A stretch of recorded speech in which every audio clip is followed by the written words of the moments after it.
The most dangerous mind game isn't the lie. It's the moment your sanity gets framed as the weapon.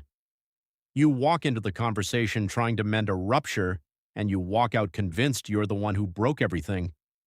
This spiral has a name in clinical literature: reactive abuse. Dr. Ramani Durvasula, a preeminent voice on narcissistic dynamics, explains that the aggressor surgically erases their own provocation from the story. They poke your deepest wounds, rewrite your memories, and push until your nervous system detonates. Then they point at the smoke and call you the arsonist.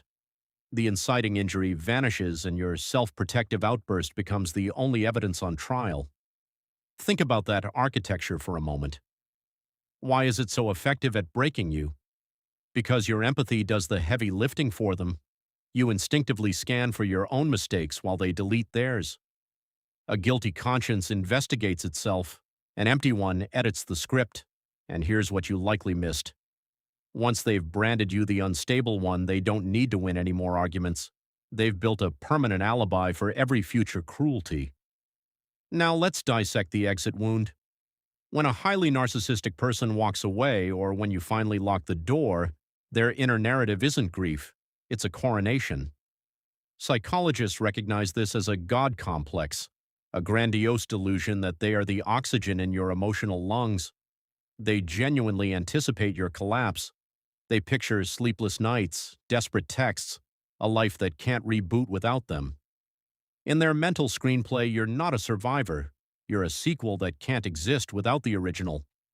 But let's look at what actually happens inside your brain once the chaos clears. Studies on chronic stress removal show a dramatic cortisol recalibration. The mental fog thins. The obsessive replay loop stops. Your prefrontal cortex, finally free from survival mode, starts making clear decisions again. Their absence isn't a void, it's a detox your brain has been begging for. So why does the withdrawal hurt? Because you were conditioned to confuse intensity with intimacy. The intermittent reward system, hot affection, cold punishment, wired your dopamine pathways like a slot machine. The craving isn't love, it's neurological addiction to the cycle. Here's the truth that rewires everything. A manipulator's departure isn't your rejection, it's your emancipation. Refusing to play the role of the broken one shatters their God complex more than any argument ever could. Your piece is the narrative they can't control. Most people watching this will feel a sting of recognition and keep scrolling, only to repeat the pattern by tomorrow night. Don't let that be you. Hit like, subscribe to Brainithic, and hit the bell to deconstruct the hidden scripts running your relationships. We decode the human mind so you stop playing parts in someone else's dark drama. See you in the next revelation.